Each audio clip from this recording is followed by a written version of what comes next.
Good evening friends, welcome to Gyan Vista. आज हम lecture 2 के पार्ट 2 पर डिस्कशन करेंगे। लेक्चर 2 का पार्ट 1 था, हमने उसमें पढ़ा था आपके यूनियन एंड इट्स टेरिटरीज के कॉन्स्टिट्यूशनल प्रोविजंस के बारे में, जिसमें हमने इन डिटेल डिस्कशन किया है। और अगर आपने वो वीडियो नहीं देखी है तो इस पार्ट को पढ़ने से पहले आप वो पार्ट जरूर देखें। उससे आपको आइडिया लग जाएगा कि आपके यूनियन एंड इट्स टेरिटरीज में मतलब कॉन्स्टिट्यूशन आर्टिकल 1 से लेके 4 तक क्या क्या कहा गया है, ठीक है, और सुप्रीम कोर्ट की भी क्या व्यूज रहे हैं।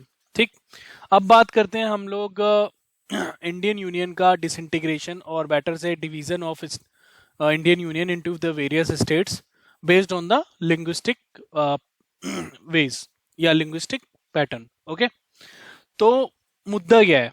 मुद्दा ये है कि इंडियन यूनियन में एग्जिस्टिंग स्टेट्स बन चुकी थी 1947 के एक्ट के बाद, ठीक है। बट धीरे धीरे क्या हुआ, हम लोगों नेशनल लीडर्स थे जो उस टाइम पे कॉन्स्टिट्यूएंट असेंबली के जो लीडर्स थे, उन्होंने एक डिमांड महसूस की, एक डिमांड लगातार आ रही थी कि आप भाषा के आधार पर हमारे राज्य बनाएं। उससे होगा क्या कि एक पर्टिकुलर लैंग्वेज के का अगर एक वो बनेगा, स्टेट बनेगा, तो उस पर्टिकुलर स्टेट में उस पर्टिकुलर लैंग्वेज को बोलने वाले लोग होंगे, उन्हीं में से उनके लीडर्स चुने जाएंगे, ठीक है। इस तरीके से अगर हम बात करें तो इंडिया में जो भाषाएं वो बहुत ज़्यादा हैं, ठीक है। तो इंडिया का ये यूनियन का जो कॉन्सेप्ट था, एडमिनिस्ट्रेशन अगर हम लोग बात करें या रिसोर्स डिस्ट्रीब्यूशन की बात करें, इनमें हमें चैलेंजेस देखने को मिलते हैं। बट ये जो लिंग्विस्टिक डिमांड थी स्टेट्स के डिवीजन की, वो ठीक कैसे? तो भाई इसका है ना, जो सीधा सीधा वो है रूल, वो आपकी मॉडर्न हिस्ट्री से आता है। जब हमारे सारे लीडर्स ने अंडर गांधी जी के हमारे एक साथ होकर ब्रिटेन के अगेंस्ट लड़े थे। बट एक साथ हुए कैसे, और अगर एक साथ हुए तो बाद में भाषा के आधार पर या रीजन के आधार पर ये डिवीजन क्यों करना चाहते थे? तो रीजन था भाई, अगर आपका सीधी सी बात है, अगर आपका कोई बड़ी मेजर, आपके पास सपोज करो 10 लोग हैं, सपोज करिए आपके पास 10 पीपल है, 1 2 3 4 5 6, ठीक है। इन सब के ऊपर एक रूल करने वाली एक पावर है, और इन सब के ऊपर रूल वो कर भी रही है, तो वो ऑटोक्रेटिक है नेचर में। कभी भी किसी को थप्पड़ मार देती है, कभी किसी से कुछ भी छीन लेती है, कभी इसका खाना छीन लिया, ठीक है। तो ये लोग क्या करेंगे, इकट्ठे हो जाएंगे एक साथ और इस पावर के अगेंस्ट लड़ेंगे, ताकि इसे ऊपर से हटाया जा सके और ये फ्री हो जाए, फ्रीडम हो जाए, ठीक है। तो यही था इंडिया के केस में। इंडिया के जो वेरियस लीडर्स थे, चाहे वो प्रिंसली स्टेट के लीडर्स बोलो या कॉन्स्टिट्यूंट असेंबलीज के जो लीडर्स बोलो, उन्होंने इंडिया को एक एक यूनिटी तो लेकर आए। बट वो यूनिटी आई कैसे? क्योंकि ट्रेड यूनियंस थी या ट्रेडर्स थे, उनके राइट्स इंपैक्ट हो रहे थे, मुस्लिम के राइट्स इंपैक्ट हो रहे थे, ठीक है, हिंदूज के राइट इंपैक्ट हो रहे थे, ठीक है। तो इसलिए ये सब एक साथ आ गए, डिफरेंट सेक्शन ऑफ सोसाइटी, और एक साथ इन्होंने लीडर के अंडर्स में वर्क किया। बट कैच ये था कि हमारे जो कॉन्स्टिट्यूएंट असेंबली के जो लीडर्स थे उस टाइम पर, they were well trained and well educated. उन्होंने कॉन्स्टिट्यूशन ऑफ इंडिया ऐसा बनाया कि उसको कोई तोड़ नहीं सकता। Indian union is indestructible in nature, right? It can be broken just for the basis of administration. But अब लिंग्विस्टिक पैटर्न पर डिमांड आने लग गई। तो ये हुआ कैसे, शुरू कैसे हुआ? तो चलो देख लेते हैं यार, इसकी हिस्ट्री भी पढ़ लेते हैं आप, ठीक है। इतना आपको आई होप कंटेक्स्ट क्लियर आ जाना चाहिए। बाकी की जो मेन हिस्ट्री है वो हम लोग मॉडर्न हिस्ट्री जब हम कवर करेंगे तो उसमें पढ़ेंगे, ठीक है। तो भाई बात है, जब आपकी इंडिया आज़ाद हुई, ठीक है, तो दो तरीके की स्टेट थे, ठीक। पहला जो स्टेट था वो था प्रिंसली स्टेट्स, और दूसरा जो स्टेट था गवर्नर जनरल स्टेट, ठीक है। तो इन इसमें से क्या हुआ कि प्रिंसली स्टेट्स के पास दो वो थे ऑप्शन, आफ्टर लाइक 1947 एक्ट के बाद, कि आप 1947 के बाद आपके पास दो क्या बोलते हैं चारे हैं, या तो आप इंडिया के साथ मर्ज हो जाओ या पाकिस्तान के साथ मर्ज हो जाओ, ठीक है, या अपना एक इंडिपेंडेंट स्टेट बना लो, ठीक। ऐसा क्यों हुआ? क्योंकि इंडियन इंडिपेंडेंस जो एक्ट था 1974 का, उसने दो इंडिपेंडेंट डोमिनियन बनाई, इंडिया और पाकिस्तान, और प्रिंसली स्टेट्स को ये चॉइस दी कि या तो इन दोनों के साथ मर्ज हो जाओ या अपना एक खुद का स्टेट बना लो, ऑटोनोमस स्टेट बना लो, ठीक है। तो 552 प्रिंसली स्टेट, देख रहे हो नंबर यहाँ पर कितना है नंबर, इतने लोगों को इंटीग्रेट किया गया लाल बहादुर शास्त्री जी ने, इसलिए आयरन मैन ऑफ इंडिया बोलते हैं उन्हें। ठीक है। 549 ने इंडिया को ज्वाइन कर दिया और 3 ने जो रिफ्यूज कर दिया, ज्वाइन करने से मना कर दिया इंडिया को। भाई जूनागढ़ था, हैदराबाद था, कश्मीर था। ठीक है। तो जूनागढ़ को ले लिया रेफरेंडम से अंदर, हैदराबाद में पुलिस एक्शन हो गया, कश्मीर में इंस्ट्रूमेंट ऑफ असेशन लाया गया जिसके साथ उनका अलग कॉन्स्टिट्यूशन होगा, अलग पॉलिटी होगी, but they are going to be the part of India. और इसी के तहत आर्टिकल 370 लाया गया था, special provisions related to the Jammu Kashmir. But भाई बीजेपी ने अभी रिसेंटली इसे हटा दिया है, 5 अगस्त को प्रेसिडेंट अमेंडमेंट ऑर्डर 2019 आया है जिसने इसके स्पेशल प्रोविजंस को हटा दिया है। ठीक है। और 4 पार्ट्स में हमारी स्टेट डिवाइडेड थी, part A, part B, part C. Part D में हमारी यूनियन टेरिटरीज थी, स्पेशली यूनियन टेरिटरीज, और part A, part B, part C में हमारी स्टेट्स थी। ठीक है। और कौन सी यूनियन टेरिटरी थी उस टाइम पे, अंडमान एंड निकोबार आइलैंड। अब बात है 1950 के बारे में, जब हमारा लिंग्विस्टिक पैटर्न पर हमारी डिमांड शुरू हुई कि स्टेट हमें चाहिए। तो ये शुरू कैसे हुई, तो भाई ऐसी बात था कि एक तेलुगु, आंध्र प्रदेश एक रीजन था। ठीक है। इसमें तेलुगु स्पीकिंग पीपल्स थे, तेलुगु स्पीकिंग पीपल्स। ठीक है। यहाँ लिखा होगा मैंने, ये रहे तेलुगु स्पीकिंग एरिया था। ठीक है। तो उनकी तरफ से डिमांड आना शुरू हुई कि भाई हमारी भाषा अलग है, हमारा कल्चर अलग है, हमें एक अलग स्टेट चाहिए, तो हमें एक नई स्टेट बना के दो लिंग्विस्टिक पैटर्न पे। तो उस टाइम पे गवर्नमेंट ऑफ इंडिया ने, ठीक है, एक कमीशन लेकर आते हैं, धार कमीशन, और उसके बाद आती है जेवीपी कमीशन। मतलब पहले धार आती है, फिर जेवीपी कमीशन आती है, लिंग्विस्टिक कमीशंस भी बोलते हैं ना। ठीक है। तो इन्होंने क्या कहा कि इस पर प्रोबेबिलिटी देखी कि क्या ये पॉसिबल है कि हम इंडिया की यूनियन को लैंग्वेज के बेसिस पर डिवाइड कर सकते हैं। तो एस के धार जी जो इसके प्रेसिडेंट थे, जिनके नाम पर ये कमीशन बनती है, उन्होंने सीधे सीधे मना कर दिया, कहा कि ये पॉसिबल बेस नहीं है, एडमिनिस्ट्रेशन के लिए सही नहीं होगा। इस पर होने लग गया इसका विद्रोह और एजिटेशन शुरू हो गई पूरे आंध्र प्रदेश में। इसी वजह से दोबारा से इस डिसीजन को रिकंसिडर करने के लिए जेवीपी कमेटी बनाएगी। जेवीपी मतलब इनिशियल लेटर लिए गए जवाहरलाल नेहरू जी के, जे लिया गया, वल्लभ भाई पटेल जी की, वी लिया गया, पट्टा भाई सीतामरैया जी का, पी लिया गया, इसलिए बोलते हैं जेवीपी कमेटी। इन्होंने अप्रैल 1948 में क्या बोलते हैं अपनी रिपोर्ट रखी, और इन्होंने भी लैंग्वेज को मना कर दिया कि ये कोई लैंग्वेज कोई बेस नहीं है रीऑर्गेनाइज करने का स्टेट्स का। ठीक है। अब क्या होता है कि उस टाइम पे इंडियन नेशनल कांग्रेस गवर्नमेंट थी, उनके एक बहुत सीनियर मोस्ट लीडर थे पोट्टी श्री मुल्लू। ठीक है। इन्होंने 54 दिन का फास्ट रखा, और इसमें उनकी हंगर मतलब भूखे रहने से डेथ हो जाती है। ठीक है।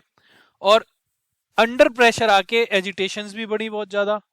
मद्रास बनता है सीधे सीधे आंध्र प्रदेश, मद्रास में से कार्व्ड आउट होता है आंध्र प्रदेश 1953 में। तो हमारा पहला लिंग्विस्टिक स्टेट कौन सा बनता है, आंध्र प्रदेश, सन 1953 में। किससे लिया गया था, मद्रास से। ठीक है। मद्रास से लिया जाता है। ठीक। इसके बाद क्या हुआ, धीरे धीरे करके अब जैसे ही, अब बोलते हैं ना कि एक डिमांड, अगर 6 जिद्दी बच्चे हैं उनमें से एक की डिमांड पूरी कर दी जाए तो बाकी 5 भी मांगेंगे ही मांगेंगे। तो धीरे धीरे करके डिमांड बढ़ने लगी। फिर आती है इसी डिमांड्स को रिकंसीडर करने के लिए फजल अली कमीशन, कि भाई आग लगी है उसे शांत तो करना पड़ेगा, है ना। तो फजल अली कमीशन जी आती हैं। ठीक। अब ये क्या है, इसमें है ना 3 मेंबर थे इस कम्युनिटी में, फजल अली जिनके नाम पर इस मतलब मेन मेंबर यही थे जिनके नाम पर इस कमीशन का नाम पड़ा, चेयरमैन थे इस कमीशन के, एच.एम. कुंजरू, के.एम. पनिक्कर। तो इन्होंने जैसे जैसे डिमांड्स बढ़ रही थी, इंटेंसिफाई हो रही थी लिंग्विस्टिक पैटर्न पर स्टेट बनाने की डिमांड, तो इन्होंने क्या किया, एक्सेप्ट किया लिंग्विस्टिक पैटर्न पर जी हम बना सकते हैं। बट इन्होंने एक नोशन ला दिया कि एक लैंग्वेज एक स्टेट नहीं होगा। ये चीज समझ रहे हो कि मतलब एक स्टेट में अगर बनेगी तो उसमें आधे तेलुगु भी हो सकते हैं, आध आधे कन्नड़ भाषा भी हो सकते हैं, या मराठी भी हो सकते हैं, या हिंदी स्पीकिंग भी बोल सकते हैं। ठीक है। ऐसा इन्होंने क्यों किया कि हम लैंग्वेज तो आपका स्टेट बना रहे हैं, रिकंसिडर कर रहे हैं, पर उसके ऊपर हम लोग रख रहे हैं आपका एडमिनिस्ट्रेशन और इंटीग्रेशन, इंटीग्रिटी ऑफ सोसाइटी। तो भाई उन्होंने खेल दिया गेम कि भैया आपकी भी डिमांड सेटिस्फाई हो गई और इंडिया का मतलब reorganisation based on the one language one state, तो ये डिसीजन भी आपका उन्होंने रिजेक्ट कर दिया। समझ रहे हो? तो it's just like a carrot and stick policy. Okay, तो अब बात करते हैं 4 मेजर स्टेट्स बनते हैं, मतलब 4 मेजर फैक्टर थे अब रीड्राइंग बाउंड्रीज करने में। तो पहला वाला जो था कि इंडिया की यूनिटी और इंटीग्रिटी प्रिजर्व रखेंगे हम लोग। समझ में आ रहे हो? तो जैसे सपोज करो स्टेट बनी, उसमें से मेजोरिटी तेलुगु है, बाकी के कन्नड़ भाषा है, तो भाई तेलुगु वाले भी हैप्पी हो गए, लेकिन और ये एरिया भी पूरा सुरक्षित रहा। लिंग्विस्टिक और कल्चरल होमोजेनिटी रहेगी। फाइनेंशियल, इकोनॉमिक और एडमिनिस्ट्रेटिव कंसिडरेशन भी रखेंगे हम लोग। ये भी देखेंगे कि ऐसा नहीं होना चाहिए कि सारे पता पड़ा तेलुगु लोग इस एरिया में और इसी में सारे इकोनॉमिक रिसोर्स हैं और कन्नड़ बोलने वालों के पास कोई रिसोर्स नहीं है, हमने ये एरिया अलग कर दिया तो ये सारा इकोनॉमिक रिसोर्स तो इनके पास चले गए, है ना? इनके पास क्या रहेगा? कुछ नहीं। तो रीजनल पैरिटी नहीं रहेगी, ये लोग और गरीब हो जाएंगे, इनका डेवलपमेंट इम्पैक्ट होगा, उनका डेवलपमेंट ऊपर जाएगा, तो स्टेट इंटर स्टेट कॉन्फ्लिक्ट बढ़ेगा, है ना? तो इन सब चीजों को अलग करने के लिए हमारी इकोनॉमिक एडमिनिस्ट्रेटिव कंसिडरेशन को रखा गया, फाइनेंशियली भी, ठीक है। और planning and promotion of welfare of the people in each state as well as nation as a whole. ये चीज समझ में आ गई? ये इसका एक एग्जांपल यहाँ पर भी आप ये साइट कर सकते हो, ठीक है। कमीशन ने ये भी सजेस्ट किया कि जो पार्ट थे, मतलब 1947 के एक्ट से 4 पार्ट में डिवाइडेड थी स्टेट, ए, बी, सी और डी।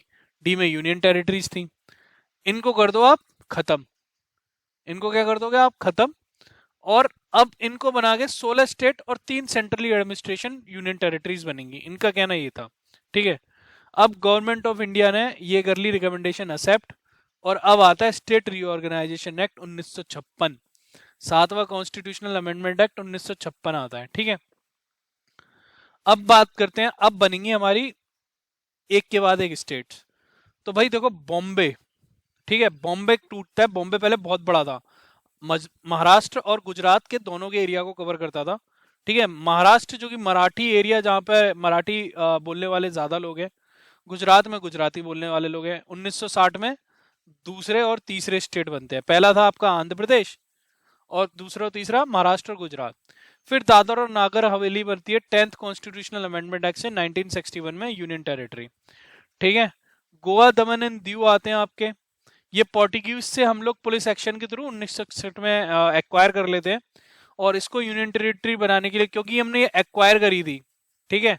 तो यूनियन टेरिटरी मैंने देखा कि अगर हम किसी एक्सटर्नल फॉरेन कंट्री से इंडियन यूनियन में अगर हम जा रहे हैं, तो वो नॉर्मल क्या बोलते हैं, अमेंडमेंट नहीं होगा सिंपल मेजोरिटी से, as per the supreme court guidance it should be under 368 article, ठीक है। कॉन्स्टिट्यूशनल अमेंडमेंट होना चाहिए।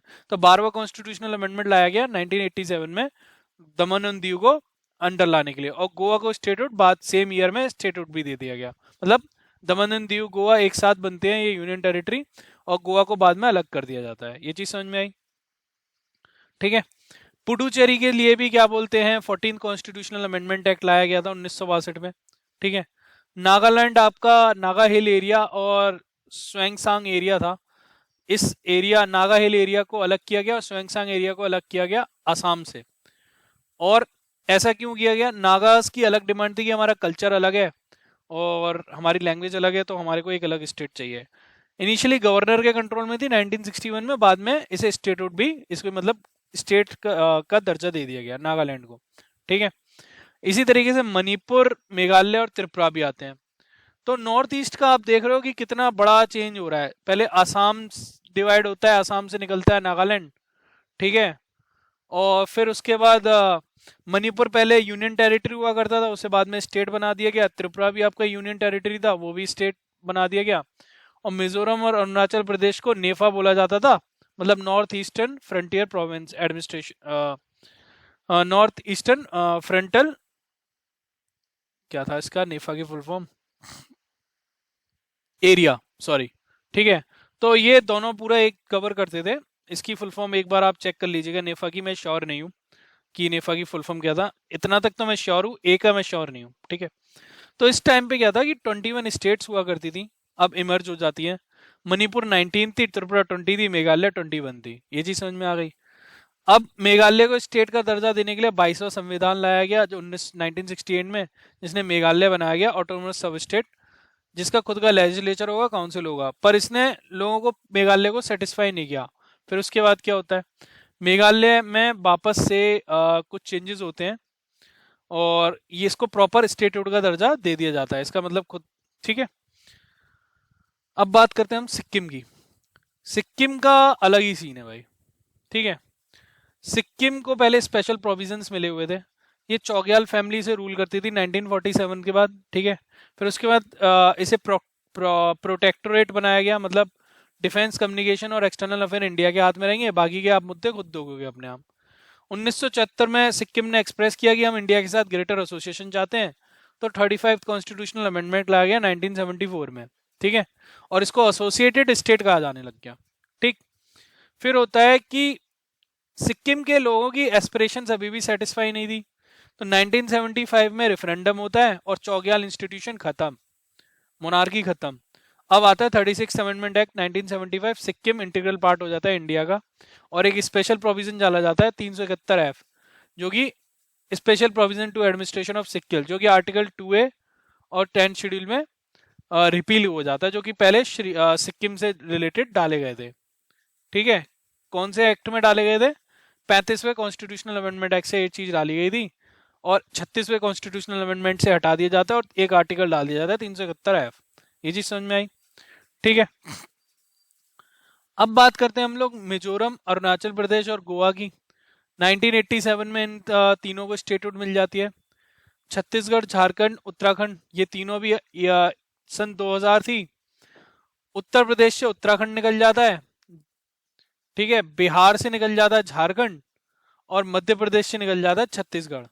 ठीक, ऐसे ही रिसेंट जो अभी हुआ है वो 2014 में तेलंगाना अलग हुआ है आंध्र प्रदेश से। ठीक है, Andhra Pradesh reorganisation act state 2014 में लाया गया, और इसके बाद मैंने अभी बताया था 2019 में एक ऑनरेबल प्रेसिडेंट ऑफ इंडिया ने एक ऑर्डर पास किया, और उसके तहत जो 370 के तहत स्पेशल स्टेटस था उसको रिमूव कर दिया गया। ठीक है, तो ये ऑर्डर का नाम था constitution application to Jammu Kashmir order 219, जिसने सुपरसीड किया constitutional application to Jammu Kashmir order 1954। ठीक है, प्रेसिडेंशियल ने ये स्पेशल स्टेटस था जम्मू कश्मीर का, उसे डिसॉल्व कर दिया गया और 2 यूनियन टेरिटरी बना दी गई, JNK यूनियन टेरिटरी और लद्दाख की यूनियन टेरिटरी। लद्दाख में अब लेह और कारगिल भी आ जाएगा। एट प्रेजेंट 28 स्टेट हो गई हमारी, 9 यूनियन टेरिटरी हो गई। तो ये चीज़ समझ में आ गई, पूरा हम लोग पढ़ चुके हैं स्टेट्स के बारे में। वैसे यूपीएससी बहुत ही कम क्वेश्चन पूछेगा कि कौन सी स्टेट कब बनी है, बट अपनी जानकारी के लिए आप पढ़ लो। ठीक है, ये पता होना चाहिए कि कब स्टेट कौन सी बनी, किस सन में बनी, किससे बनी, बस थोड़ा सा आइडिया लग जाएगा आपका तो ज़्यादा बेटर है। ठीक है, इसी के तहत हम लोग आपका पार्ट 1 ऑफ कॉन्स्टिट्यूशन हम लोग कवर करते हैं, जिसमें यूनियन और उसकी टेरिटरीज के बारे में हमने पढ़ा था। आई होप आपको ये लेक्चर समझ में आया हो और पसंद आया हो। अगर पसंद आया हो तो प्लीज़ शेयर और सब्सक्राइब कर दीजिएगा, और वो लाइक भी कर दीजिएगा। धन्यवाद, and best of luck for your UPSC preparation.